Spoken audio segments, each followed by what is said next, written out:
Hi friends, आज हम देखेंगे एक्सरसाइज 1.5 क्लास 9th का संख्या पद्धति। ठीक, तो मेरा पहला क्वेश्चन है कि बताइए नीचे दी गई संख्याओं में से कौन कौन परिमेय है और कौन कौन अपरिमेय है। ठीक, तो मेरा पहला है, देखिए 2 - √5। तो यहाँ पे देखिए 2 √ -5 2 एक परिमेय संख्या है। ठीक, और √5 जो है अपरिमेय संख्या है। ठीक, तो हम अगर एक परिमेय संख्या है एक अपरिमेय संख्या है, जैसे कि बता रहे हैं कि जैसे प्लस माइनस गुने अपरिमेय बाई परिमेय संख्या रहता है तो अपरिमेय संख्या होता है। ठीक, तो देखिए 2 - √5 ये एक अपरिमेय संख्या हुआ, क्योंकि देखिए यहाँ पर हम बताए हैं कि क्योंकि एक पूर्णांक में से एक अपरिमेय संख्या है। ठीक, एक पूर्णांक संख्या हुआ तो एक अपरिमेय संख्या है। ठीक, संख्या घटाने पर अपरिमेय संख्या ही प्राप्त होता है। ठीक, जैसे कि परिमेय में से माइनस अपरिमेय घटाएंगे तो मुझे अपरिमेय संख्या ही प्राप्त होगा। ठीक, नेक्स्ट है कि 3 + √23 माइनस √23। तो पहले इसको हम सोल्व करेंगे। देखिए कोष्ठ से बाहर निकालेंगे तो 3 + √23 माइनस √23 है, तो ये प्लस है माइनस है, तो इसको घटाएंगे तो ये कट जाएगा। तो मेरा कितना बचेगा 3। तो 3 एक परिमेय संख्या है। ठीक, हम जब डिफिनेशन बताए थे तो उसमें एग्जाम्पल में बताए थे कि 3 एक परिमेय संख्या है। तो यहाँ पर देखिए यह एक परिमेय संख्या है, क्योंकि हल करने पर हमें 3 एक पूर्णांक प्राप्त होता है। ठीक, नेक्स्ट है मेरा कि 2 √7 डिवाइड 7 √7। तो पहले इसको हम सोल्व करेंगे तो देखिए 2 √7 अपॉन 7 √7, तो 7 काट देंगे तो 2/7। ठीक, तो हम डिफिनेशन में परिमेय संख्या के डिफिनेशन दिए थे कि जो P/Q के रूप में होता है वो एक परिमेय संख्या होता है। ठीक, तो अतः देखिए यहाँ हम लिख दिए हैं कि अतः यह एक परिमेय संख्या है, क्योंकि 2 और 7 दोनों पूर्णांक है। जब हम पूर्णांक संख्या बताए थे ना कि पूर्णांक संख्या में धनात्मक ऋणात्मक दोनों होता है, तो देखिए 2 7 जो दोनों है पूर्णांक है। ठीक, तो ये एक परिमेय संख्या हो गया। ठीक, देखिए मेरा नेक्स्ट क्वेश्चन है 1/√2 क्या एक परिमेय की संख्या है या अपरिमेय। तो देखिए एक है जो मेरा परिमेय संख्या हुआ और जो रूट है √2 वो अपरिमेय संख्या है। ठीक, तो हम क्या बताए थे कि परिमेय अपॉन अपरिमेय में हो रहता है तो अपरिमेय संख्या होता है। ठीक, अपरिमेय संख्या होता है। तो देखिए एक परिमेय संख्या है एक अपरिमेय संख्या है। ठीक, तो ये मेरा अपरिमेय संख्या होगा। तो देखिए हम लिख दिए हैं कि यह संख्या एक अपरिमेय संख्या है, क्योंकि एक पूर्णांक में एक अपरिमेय संख्या से भाग देने पर अपरिमेय संख्या ही प्राप्त होता है। ठीक, अब नेक्स्ट है कि 2π। तो हम बताए थे अपरिमेय संख्या के डिफिनेशन बताए थे, तो उसमें हम एग्जाम्पल दिए थे कि जो मेरा पाई है अपरिमेय संख्या है। ठीक, जो 2 है जो मेरा परिमेय संख्या है।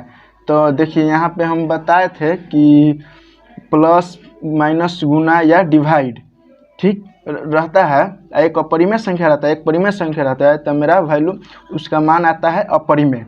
ठीक, तब दोनों से परिमेय और अपरिमेय में गुना करेंगे तो मेरा अपरिमेय संख्या आएगा। ठीक, तो देखिए हम बताए हैं कि लिख दें कि यह संख्या एक अपरिमेय संख्या है, क्योंकि एक पूर्णांक में एक अपरिमेय संख्या के से गुना करने पर एक अपरिमेय संख्या ही प्राप्त होता है। जैसे देखिए बता देंगे, लिख देते हैं परिमेय गुने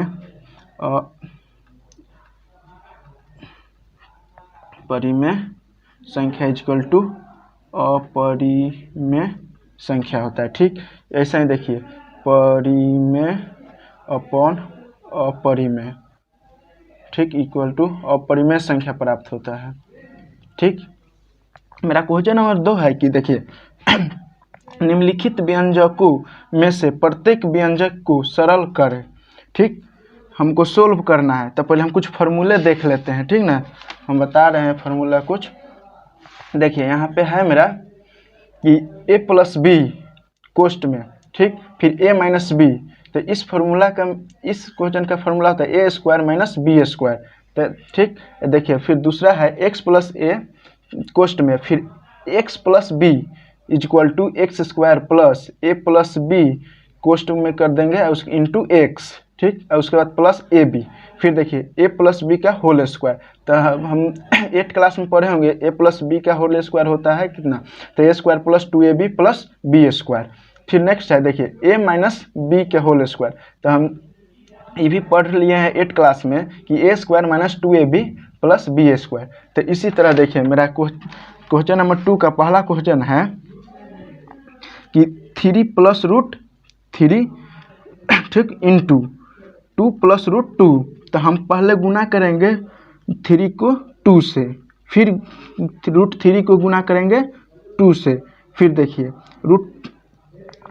यहाँ पर देखिए 3 को गुना करेंगे फिर हम रूट 2 से, और रूट 3 को गुना करेंगे फिर रूट 2 से। तो मेरा देखिए कैसे करेंगे, पहले गुना करेंगे 3 में 2 से, तो 3 दूना 6 प्लस, फिर गुना करेंगे 3 को रूट 2 से, ठीक, तो कितना आएगा, तो 3 रूट 2। फिर यहाँ पर देखिए इसके सामने भी प्लस है, इसके सामने भी प्लस है, तो हम प्लस का चिन्ह देंगे, ठीक। देखिए फिर रूट 3 है, यहाँ 2 है, तो 2 रूट 3। फिर यहाँ हम गुना करेंगे, ठीक, कितना, रूट 3 प्लस रूट 3 गुने रूट 2। तो यहाँ पर देखिए रूट यहाँ पर कैंसिल नहीं होगा क्योंकि वैल्यू दोनों का सेम नहीं है। अगर वैल्यू सेम रहता है, जैसे देखिए मान लीजिए रूट 2 गुने रूट 2, दोनों का वैल्यू जो रूट के अंदर में है वो सेम है, ठीक। तो अगर सेम रहता है तो रूट हट जाता है, ठीक।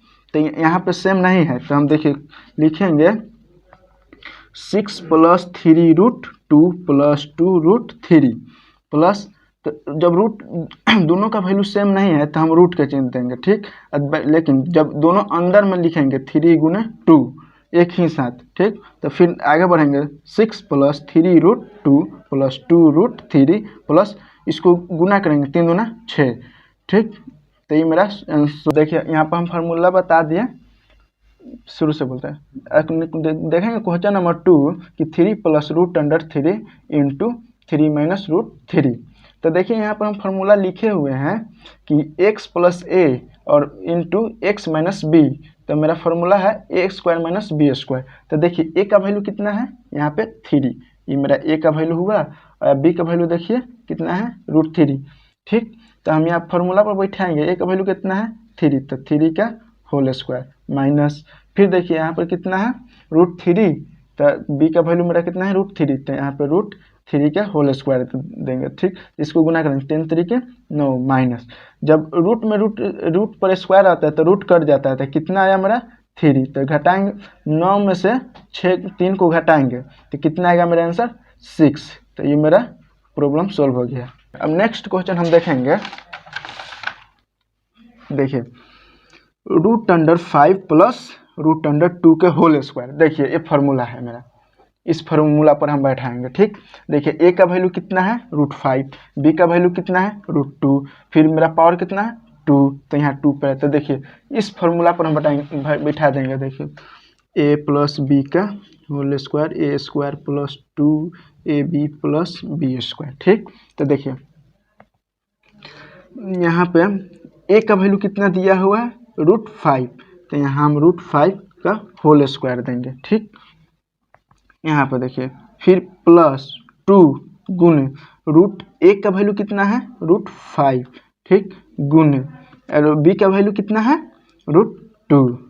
अब आइए प्लस बी स्क्वायर है, तो बी का वैल्यू कितना है, तो देखिए मेरा कितना हुआ रूट 2, तो स्क्वायर, तो यहाँ पर देखिए जब स्क्वायर तो रूट काटेंगे तो 5 प्लस, देखिए फिर यहाँ से गुना करेंगे 2 है तो 2 रूट 10 प्लस 2, अब यहाँ जोड़ेंगे तो 7 प्लस 2 रूट 10, तो ये मेरा आंसर हो गया। अब देखिए क्वेश्चन नंबर 4 देखिए क्या है, रूट 5 माइनस रूट 2 इंटू में फिर रूट 5 प्लस रूट 2, ठीक। तो देखिए यहाँ पर सोल्व करेंगे, पहले हम गुना करेंगे रूट में रूट से, ठीक, फिर यहाँ पे गुना करेंगे रूट 2 में, फिर इसको रूट 2 से रूट 5 में गुना करेंगे, फिर 2 में गुना करेंगे। तो गुना करके देखते हैं, देखिए रूट में रूट 2 से गुना करेंगे तो 5 फिर देखिए इसके आगे भी प्लस है, इसके आगे भी प्लस, तो प्लस का चिन्ह, इसके आगे भी प्लस है, इसके प्लस तो प्लस रूट, फिर √2 में √5 से गुना करेंगे तो √10 आएगा। फिर देखिए इसके आगे करेंगे तो ये माइनस में है, तो माइनस में आएगा तो कितना √10। फिर यहाँ पर देखिए माइनस, तो माइनस है कितना यार 2, तो एक प्लस में एक माइनस में तो काट देंगे, तो कितना, तो इसके बाद 5 में से -2 घटाएंगे तो आएगा मेरा 3।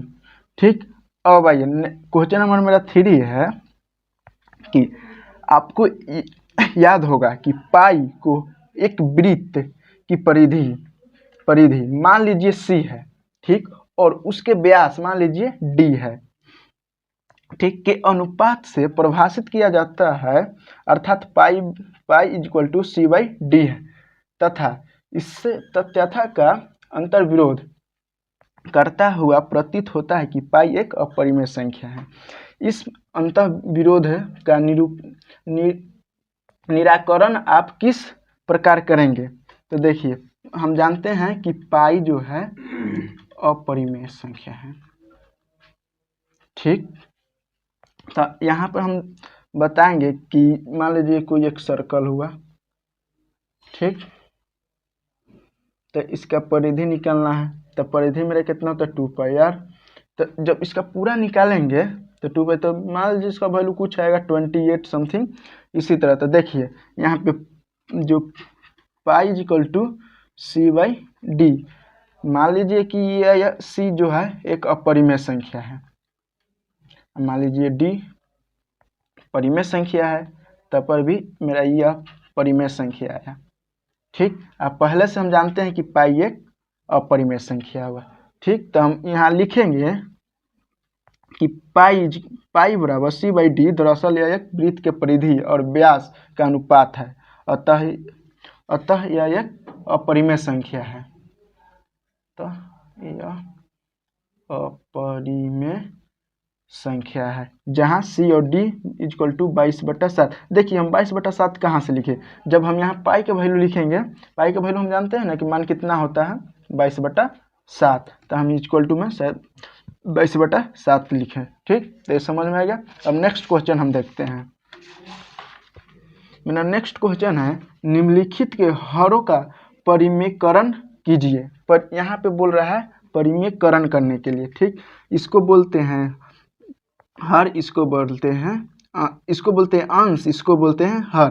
तो यहाँ पे देखिए हर का बोल रहा है, ठीक, ये मेरा हुआ अंश, ये हुआ मेरा हर, तो लिखेंगे हरों का परिमेयकरण करने पर, तो देखिए 1/√7 गुने 1/√7, ना सॉरी, यहाँ पर भी होगा √7, ठीक, हर के परिमेयकरण करने के लिए बोला, तो जो हर है उससे हम गुना और भाग करेंगे, तो देखिए √7 रहेगा, और उसके बाद जब रूट गुना करेंगे तो मेरा 7 आएगा, ठीक। इसी तरह नेक्स्ट क्वेश्चन देखेंगे हम, ये मेरा हो गया अंश, ये मेरा हो गया हर, ठीक, तो पहले हम लिखेंगे कि हरों का परिमेयकरण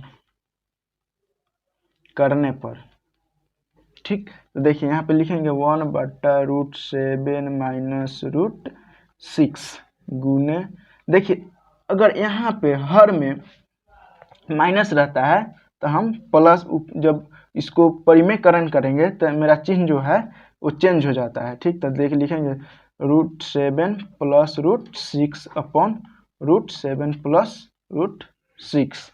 देखिए कैसे, जब मान लीजिए कि कोई भी बोलता है क्वेश्चन में कि हरों का परिमेयकरण करने के लिए बोलेगा, तो वहाँ एकदम क्लियर स्पष्ट रखिएगा कि वहाँ पे चिन्ह चेंज हो जाता है। जब हम हर का परिमेयकरण करेंगे तो मेरा चिन्ह जो माइनस रहता है वो प्लस में हो जाएगा, जो प्लस में रहता है वो माइनस में हो जाएगा, वहाँ पूरा क्लियर हो रहता है कि चिन्ह चेंज कर दिया जाता है, ठीक।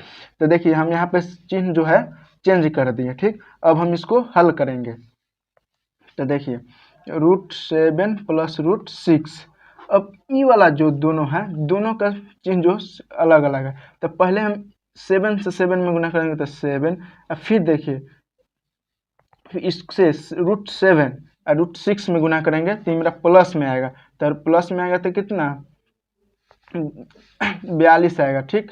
तो फिर देखिए यहाँ माइनस में यहाँ प्लस में है, ठीक। तो इससे साथ गुना करेंगे तो मेरा माइनस में आएगा, तो ये मेरा कट जाएगा, तो इतना इसका वैल्यू हम नहीं लिखेंगे, सीधा समझ लीजिए फॉर्मूला हम बता रहे हैं। जैसे x माइनस बी और x प्लस बी रहेगा तो A square minus B square होता है, ठीक।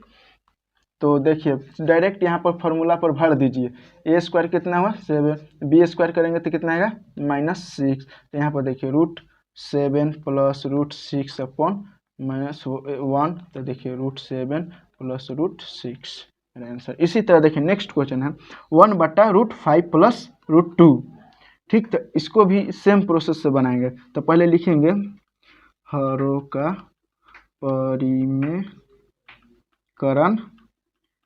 करने पर, ठीक। तो देखिए यहाँ 1/√5 प्लस √2 है, ठीक। तो देखिए यहाँ पे प्लस है, ठीक ना। तो हम बताए थे ना कि जहाँ अगर हर का परिमेयकरण करने के लिए बोले तो हम वहाँ पे चिन्ह चेंज कर देते हैं। तो देखिए यहाँ पे हम चिन्ह चेंज करेंगे, √5 माइनस √2, फिर बटा में देंगे √5 माइनस √2, ठीक। तो अब इसको भी सोल्व करेंगे, कितना √5 माइनस √2, फिर देखिए यह प्लस है माइनस है, फॉर्मूला देखिए यहाँ बता दिए हैं माइनस प्लस, तो एकदम इसी पर फिर सोल्व करेंगे। तो 5 रूट करेंगे तो कितना आएगा 5, यहाँ कितना माइनस का चिन्ह है, माइनस का चिन्ह दे दीजिए, फिर इसको √2 में √2 से गुना करते हैं 2, तो फिर देखिए √5 माइनस √2 घटाएंगे तो कितना आएगा 3, आंसर हो गया। इसी तरह देखिए इस 1 यहाँ पे लिखेंगे हरों क्या परिमेयकरण करने पर, तो देखिए 1/√7 माइनस 2, ठीक। उसके बाद फिर देखिए यहाँ पर प्लस है, ये एक परिमेय संख्या है एक अपरिमेय संख्या है, तो उससे कोई दिक्कत नहीं है, यहाँ पर भी चिन्ह चेंज होगा। तो देखिए √7 प्लस 2, √7 प्लस 2, तो देख फिर सोल्व करेंगे √7 प्लस 2, देखिए एकदम ये भी क्वेश्चन जो है सेम प्रोसेस इसी फॉर्मूला पर बैठाएंगे। ए का वैल्यू कितना है 7, ठीक। देखिए 2 है -2 है, यहाँ पे भी +2 है, ठीक। तो हम गुना करेंगे तो कितना आएगा मेरा 2 दूना 4, ठीक। तो देखिए √7 प्लस 2 घटा देंगे तो कितना आएगा 3, ठीक। तो मेरा आज चैप्टर कंप्लीट हुआ।